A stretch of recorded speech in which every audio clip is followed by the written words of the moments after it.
So, welcome to another episode of the Family Business where we talk about how family and careers are intertwined. And I am thrilled to introduce you to probably the few people on the planet who may not know who this is. This is Kwame Ulmer. Kwame, Yeah. thanks so much for joining us. I'm looking forward to this. Oh, Matt, let's have fun. Yeah, you are perfect for this. So, the best way to start is give everybody just a quick 1 minute snapshot of like, this is my name, this is what I do, just so they understand in context who you are. And then we'll get to the fun stuff because there's a lot of fun stuff with this guy. I'm Kwame Ulmer. I'm married with two children in beautiful Los Angeles. And professionally, I work in regulatory strategy. I'm fortunate to lead a regulatory strategy consulting firm, and I'm a venture partner at an early stage healthcare VC. And when I'm not doing that, I spend a lot of time with a nonprofit focused on the industry. Yeah, everybody, it's real deep with all the other things that he does, and we'll get to that in a minute. He's just being humble. So let's talk a bit about it. I've been fortunate enough to see Kwame in action at different events, and I don't think I've ever seen someone who people are more happy to see than this guy.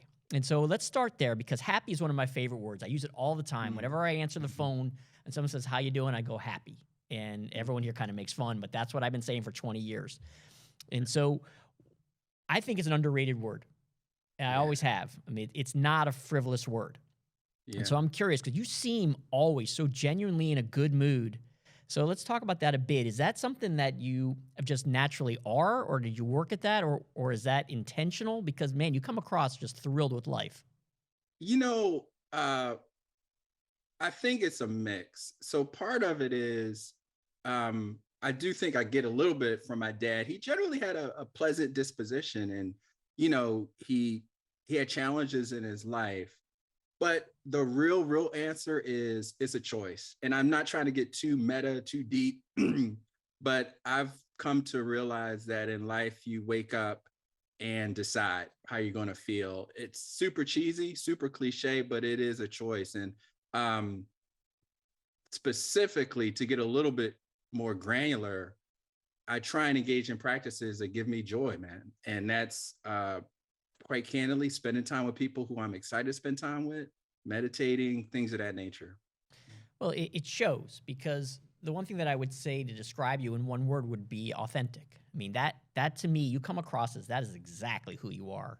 You don't go back to your hotel room and start kicking in the TV and upset about having to deal with all this. You just seem like this is exactly where I want to be.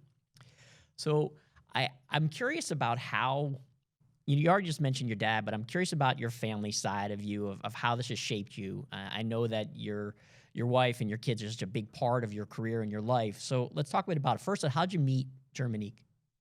Oh, it's a great story. The good news, it wasn't like at a nightclub and we were all drinking. It's a nice, wholesome story. All right, G-rated. G-rated. A great mutual friend of ours was having a 30th birthday party. We did not know each other. We met there. And this is, again, going to sound cheesy. I saw her across the room. She had this really dashing, charming scarf in DC in the 90s that was like on trend. And I got this immediate impression she was about something. And I wasn't 22, so I wasn't wrapped up in what I felt was superficial things. At the time, it was like, oh, I had this immediate sense of there's some there. She's a woman of substance. We actually hung out later on that night. We obviously clicked, hung out later on that night, and just started dating, and the rest is history. All right. So for those of us who aren't good at this kind of thing, what's your opening line? I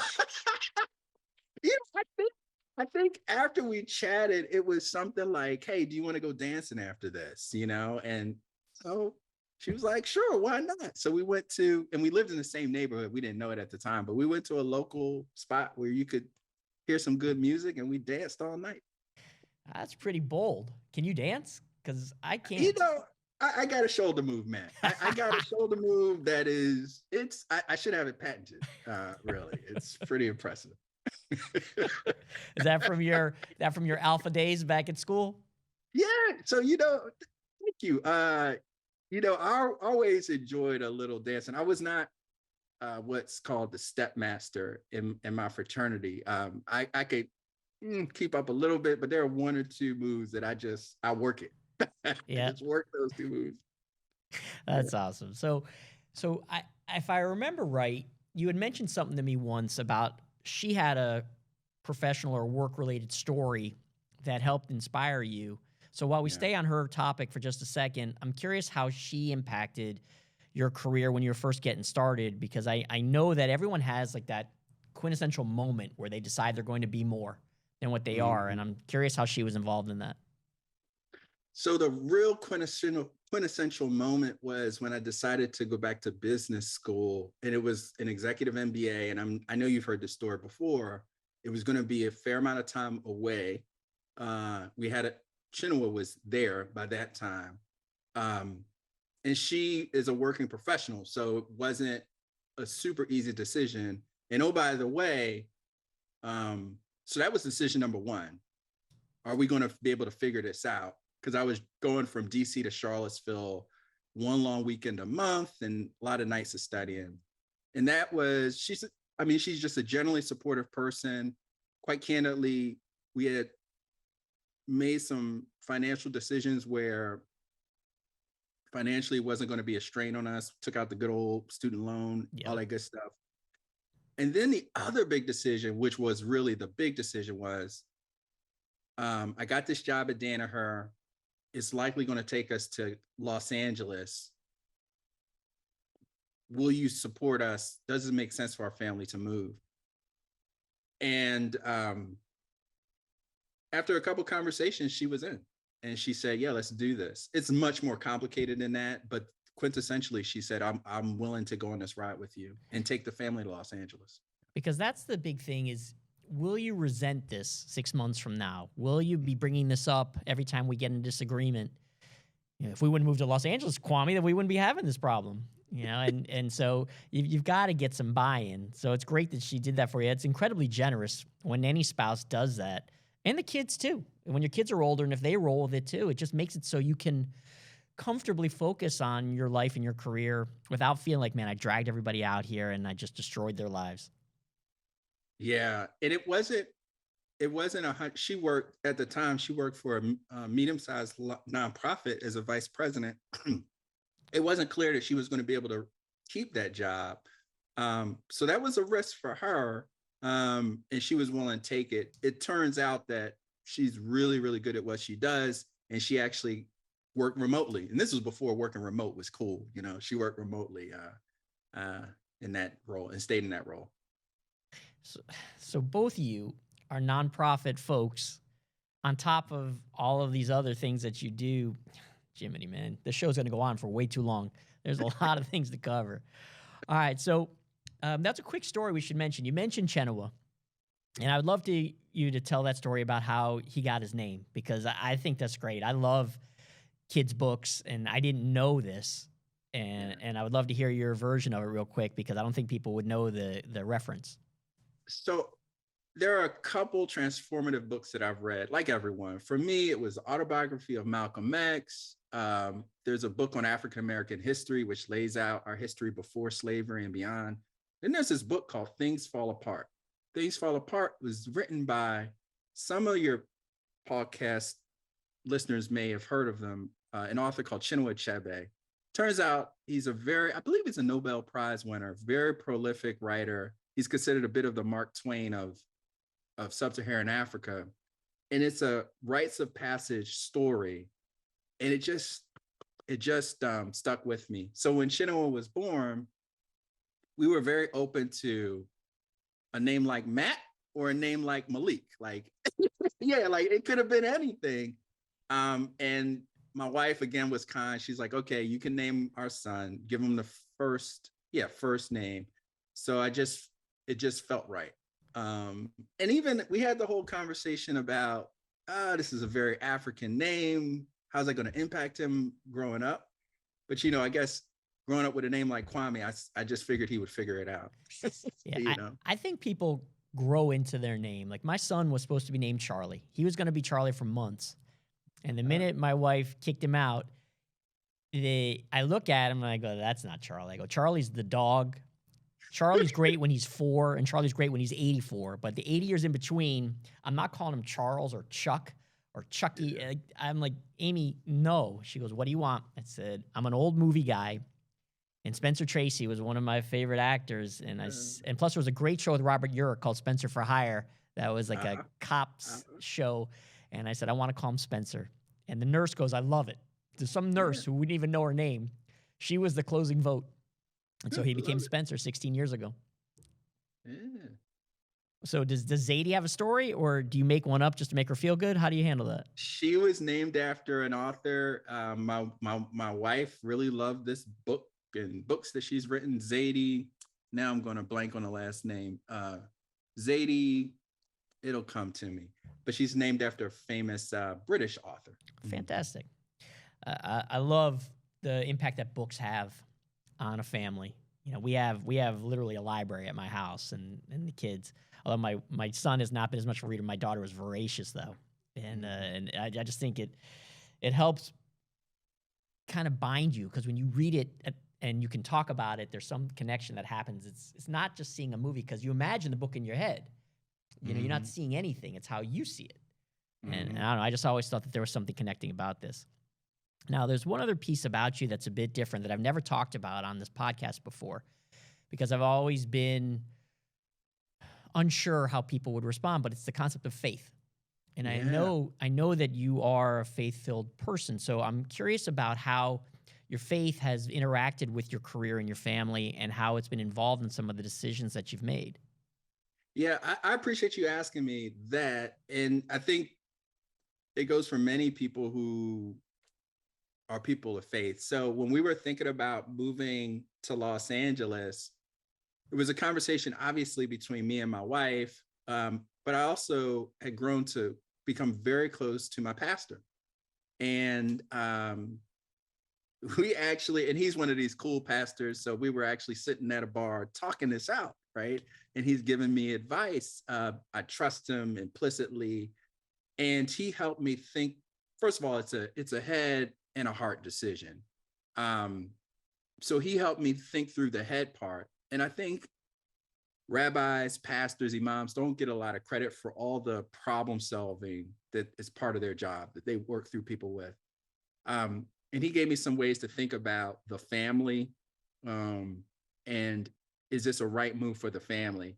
But then, to be super open, I sat on a Sunday through a sermon that he gave about stepping out on faith and going. And I remember it like yesterday. He just saying, he was citing some verse, but you must go. And it was a parable about there are times when you have to go and go to that next adventure. And it felt like that sermon was for me. And that was the decision point. So that was the heart part. It's great to have somebody who, when you hear their voice in your head, they give you some kind of confidence or comfort. You know, because so many times you hear coaches, teachers, parents, the voices you hear in their head is usually not positive. It's you're not running fast enough, you're not trying hard enough, you're not tucked your shirt in, you didn't, whatever it is.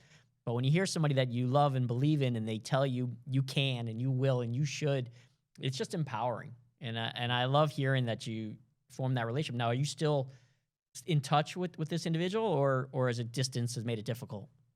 They have children in LA, so when they come to see children, we get together. So it's been a wonderful relationship. And another thing, I read this years ago. I don't know if you subscribe to this. He became a pastor, a mentor, a friend, all wrapped up in one.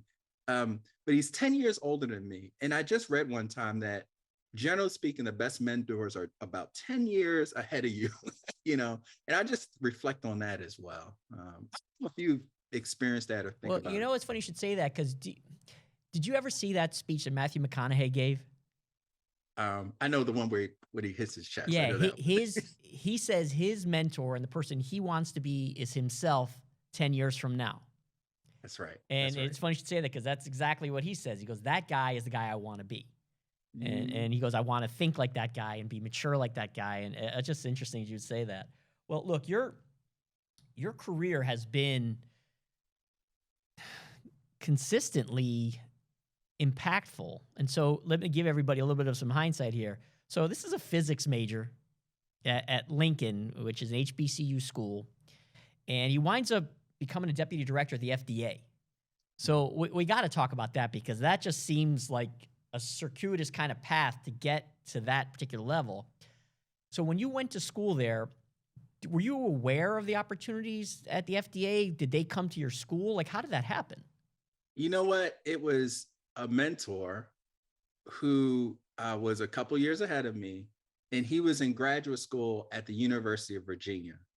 And I was applying to the University of Akron. They even took me out on a tour because they had a materials program, and I was interested in materials, but I was interested in medical devices. And he strongly encouraged me to apply to UVA.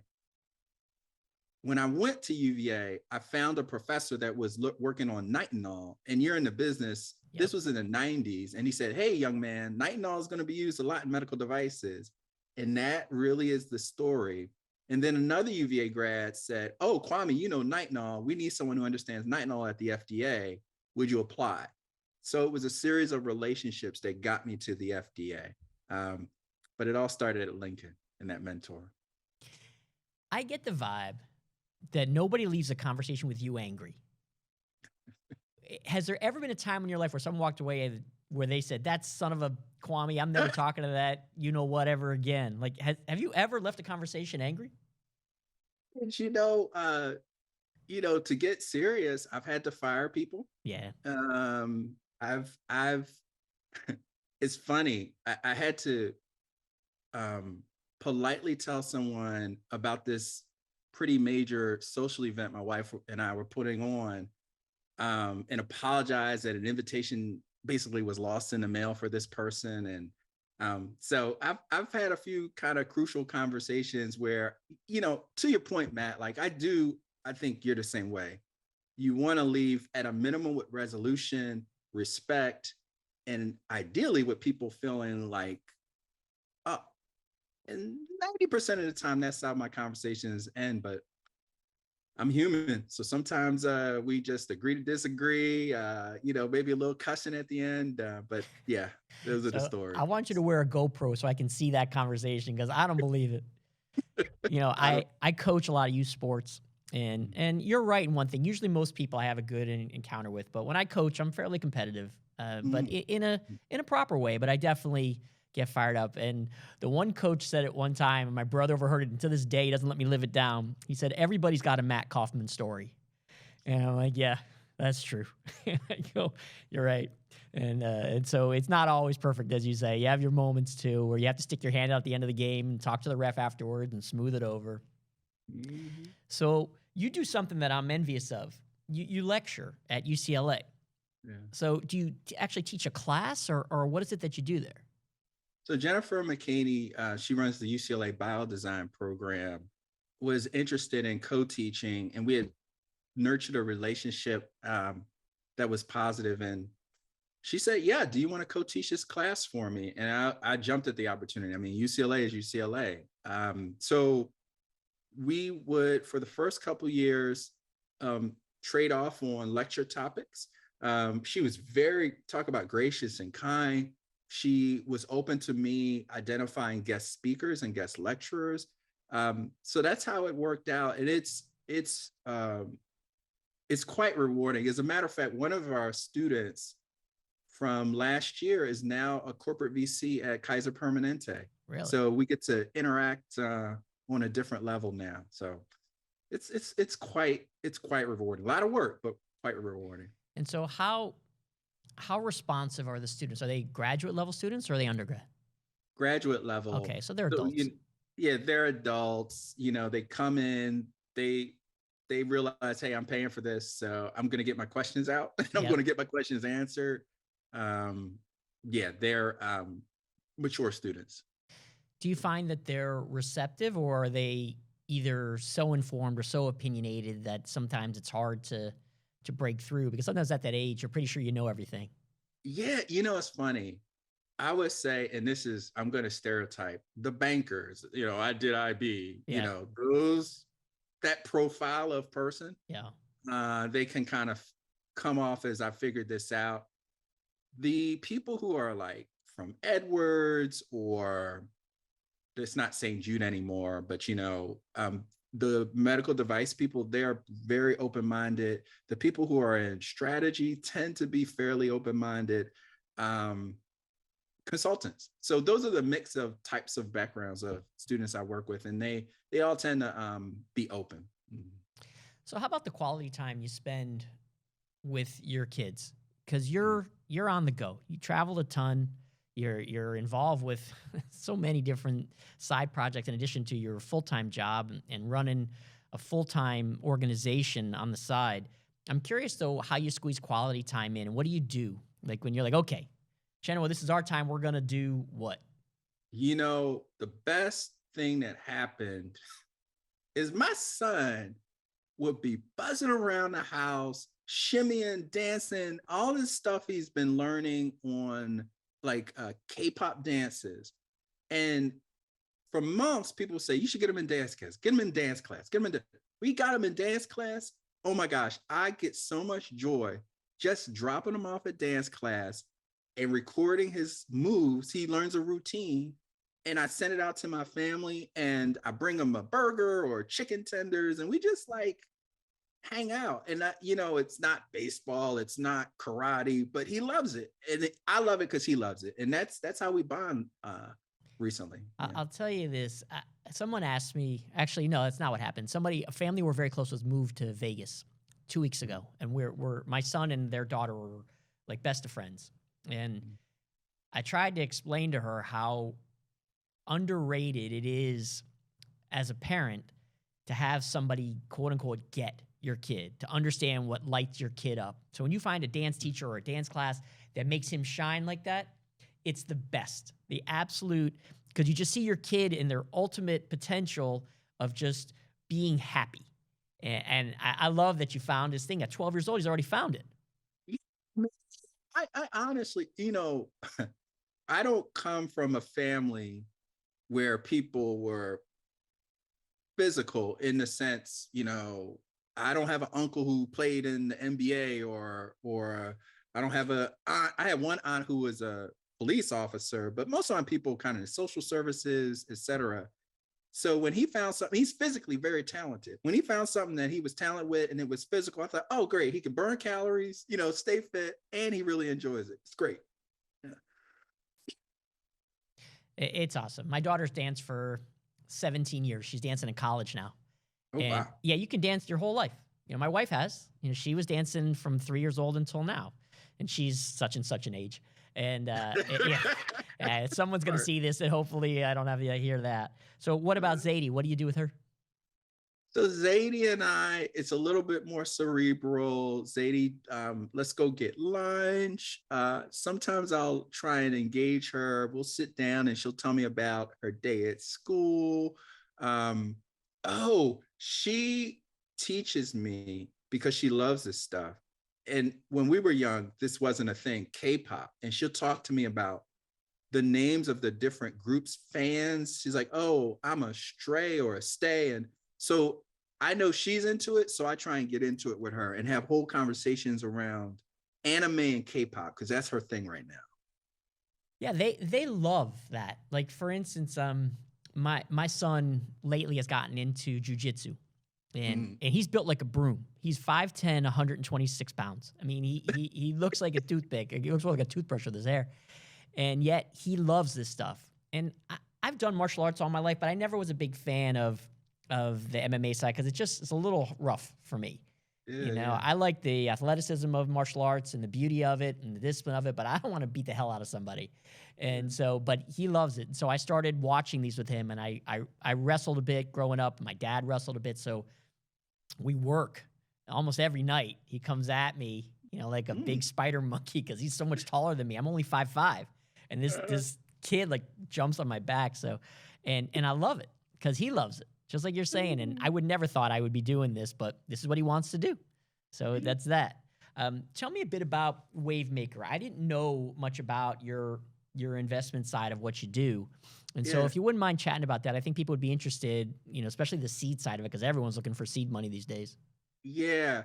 So we have been investing for 5 years now. We're investing out of fund two. We are a classic seed to Series A fund.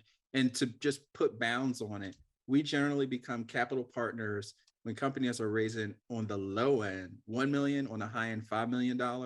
And I work in the medtech practice. So we work with traditional medical device companies. Generally, they're regulated to some extent. We don't invest a lot in class 3 products, but generally speaking, they either have no clinical data needed or a small amount of clinical data needed. And we have a group that has expertise. We have Monica Jane, who's a clinician, so she thinks about adoption. Another partner, team member who's a contract manufacturer, so she knows how to build these devices. And I come from the regulatory side, so we can diligence pretty well. And nowadays, and maybe this is another podcast, we're seeing the role of data play as a prominent place in the value prop for the company. The one that's probably the most successful to date is Carlsmed, which is precision spinal device implants. We invested in them twice, at the seed and then at the Series A. And they're a breakthrough device, and they're in market now. And they have a software that's, I believe, going through the FDA for AI power to be AI powered.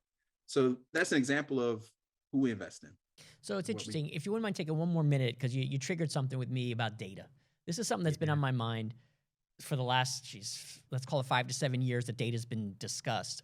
And it's such a intangible term when it comes to what we do. And I always try to bring it back to, okay, who benefits from this and will they buy it? Mm-hmm. And I don't know how you address that when someone comes to you and they start talking about data and they start throwing all kinds of MBA terms at you. Mm-hmm. How do you pin them down and say, okay, great, you have this portion of your business that's data driven. Who wants it and will they pay for it? And I don't know how you ask that question, but I'm curious what you do when it comes to that. I was at a pitch competition yesterday in Berkeley, and the way I ask is, who are you selling into? And normally that's enough for them to talk about their value prop. And sometimes it's shortening time, which I don't know if that's very compelling. Really, when I hear things like reduce revision rates, reduce hospitalization, those are the time-tested outcomes that make for a compelling value proposition.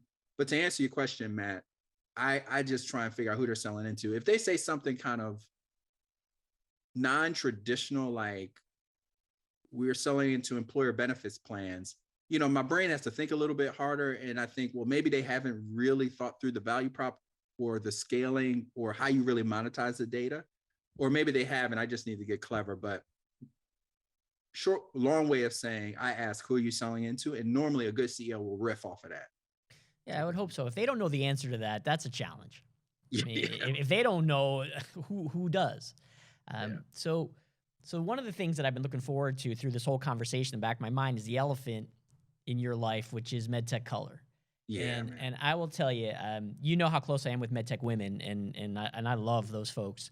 Yeah. But there is an equivalent amount of, number one, just pride in being associated with MedTech Color, but also just in awe of the work that y'all do. So I'm curious about how this all started, because in my mind, I'm like, this HBCU guy looking to see if he can build opportunities for other people.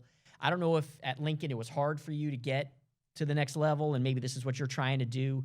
But I'd love to hear the impetus of how this all happened, because for those of you that don't know, this organization is absolutely one of the most extraordinary groups of people. Forget about medtech, in any industry that I've ever seen. Wow. Well, first of all, thank you very much for that. The way it really started, the first thing that happened is Michelle McMurray Heath, a mentor of mine, we're sitting down at AvaMed, and I was not at a crossroads, but not thriving like I wanted to in that current role, corporate role. And she was just giving me tough advice, do this, in only the way she can do it. But towards the end of the conversation, we're having coffee. I said, it's noticeably lonely in this industry. And I said something to the effect of, I don't think it'll be different if I worked at Medtronic or J&J. when I say lonely, there are just not a lot of African Americans. And I said, is there a club or an organization where candidly Black people get together so I could be less lonely? And she said, no. And I said, well, do you think there's an opportunity to build something? And she said, yes. And when someone like that, I think we're talking about it, that you trust, kind of gives you a proverbial kind of smack on the behind, says there's something there, why don't you explore it? That was enough for me to explore it.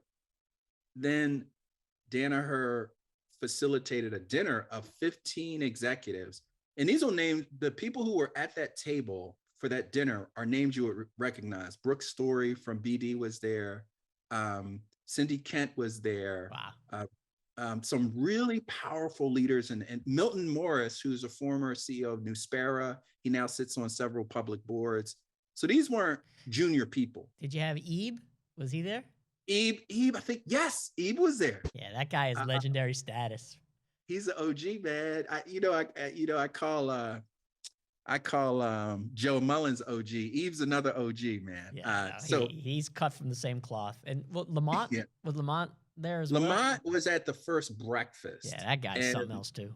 Oh, he's powerful. And as you may remember, he was our keynote last year, and it was transformational. It was legendary. So really, Matt, that's how it started. From that conversation to the dinner, and then we were off to the races. But that's interesting that Danaher got behind you right away. Like, who did you approach at Danaher and say, okay, this is what I want to do, and how can we work together in this, or how can we partner on this? Like, how did you verbalize that to them? So Ernest, who is a senior leader in HR at Danaher, African-American male, we had struck up a relationship, camaraderie, and he was actually the first person I think I talked to after Michelle. I said, hey, I have this idea for a dinner. Would Danaher be willing to sponsor it? And it was, I am not exact. It was probably no more than a 10-minute conversation. He got it because he was also doing work in DE&I. Mm-hmm. And most of our conversations are with heads of DE&I. And we were off to the races. And Korn Ferry actually facilitated that dinner. Oh, great. Love it. Because it takes someone to fan the flame of an idea. Yeah. You know, someone has to do something to make it rise. You can't do it by yourself. If nobody steps in with you and says, yeah, I'm with you, and then next thing you know, it becomes a movement. And so in 7 years, this has become somewhat of a phenomenon. How many members do you have in the organization now? In our reach, we have over 3,000 people that we can touch. And I have to give credit to the operations team.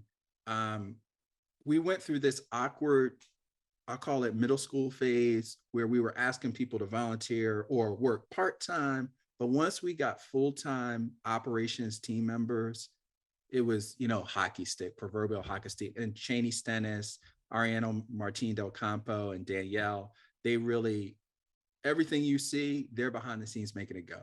Yeah, I worked with Ariana on a pitch competition, and she was spot on with everything. Because there were a couple questions they would ask me, and I'm like, I don't know. I don't work with the organization. And I go, Ariana, and she's like this, everything. And I'm like, she's making me look like a genius because she knew the answer to everything like it was her name. And it's just, some people are just that way. But to your credit, and to the organization's credit that you're associated with, the Mullings Group, I think our story and the mission is pretty crisp and clear. So folks, it doesn't take a lot of explaining. You either feel like, this is something I can get behind because I see the business case, et cetera. So the conversations tend to be fairly straightforward. Well, it's such an easy story to get behind, and take a little credit, bud. There's something engaging about you that just makes you want to, and you probably know Deb and Amy from MedTech Women. Mm-hmm. They're the same. When you meet them, you're like, all right, what can I do to get involved here? And you just bring this out of folks. And I know you like to spread the credit around, but man, it starts with a certain kind of spark, and you have that. So I'm curious about what's next. Like, where do you go with this? Do you take it international? Do you take it into other industries? Where do you go? Or do you keep it this way and concentrate it where you just focus on the people who are in it? Yeah. So, we just had a strategic planning go away. And the big vision, let's just say 5 to 7 years out, is to go international. But quite candidly, Matt, we know who our donors and partners are. Mullings Group is there, Johnson and Johnson is there. But if you took a list of the top 50 medtech companies, we don't have all of them as partners. Yeah. So we still have a lot of room to grow. We do have some exciting notions, and I'm going to soft pedal this because I don't want to overpromise and underdeliver, about potentially establishing regional chapters. Okay. And that's an exciting possibility because people want to get involved. And it's not ethnic minorities. I'll be honest with you, like Joe, you, we have a lot of allies. So we want to try and set up infrastructure where if you're supportive, here's how you can plug it. And you've already done that with the office hours you've had for our startup CEOs. So it's been wonderful. Yeah, listen, it's going to sound silly, like you were saying in the beginning, cliche, whatever, but it's fun. Like they're all fired up. Like all 10 people that were in my little pod that were going on. One of them was spectacular, and she won, and I just was just like so impressed. But the other 9 were like not even a half a step behind. It's like when you see the Olympics and they win by 1/10 of a second. I mean, everybody was good. There was no one in that competition where I'm like, I wouldn't give them $1. I mean, everybody, I was starting to write checks for everybody. It was, I just thought it was incredibly well crafted in the way that it was put together. And the people who were chosen were so committed to what they were trying to do. Like you could just see it in their face. Like this mattered to them. They wanted to help their patient population any way that they could. And whatever they had to do, they were going to do it. And I think you guys perpetuate that by making sure that they get visibility and they're vocalized and they're seen and heard, which is so much about how this goes. Because if you feel marginalized and no one's listening to you, it's so hard to keep going. Absolutely. And we know we're not the be all and end all. So we try and connect with great organizations so they can get more visibility. Last week, I was at the Wilson Sonsini conference, and one of our top 3 winners won second prize at the MedTech Innovator competition there. And really, that's the goal. Like, let's get you access to all the people, organizations that can help you get to your next milestone. That's great. I mean, like this industry that we're in is so much better when it's diverse. Yeah. When you look at a table of people on a panel, or when you look at a board and it's men, women, every particular nationality, creed, color, religion, and it just makes for better ideas and better decisions. You can't tell me that being in an echo chamber of the same folks versus one that has different ideas is the better way to go. I mean, the math just doesn't work. I've seen it every day. It's just, I think what you guys are doing are absolutely changing an entire industry, which is, I mean, monumental. And so congratulations thus far. And I know you're just warming up. I know your drill. Yeah. And, our board is so excited, enthusiastic. The people who volunteer, everyone sees the magic in the idea. So we're happy. We're happy. That's great. Well, look, man, it has been every bit. I could talk to you another hour, but I got to let you go and get on with your life. You got to go do some K-pop or whatever it is, your shoulder shrug. I don't know. That's right. But, man, it was a lot of fun. So thanks so much for being on here. This has been The Family Business, where we talk about how family and career intertwine, and Kwame Ulmer has been the ultimate guest. Thank you. Thank you. Thank you, man. See you soon. See you.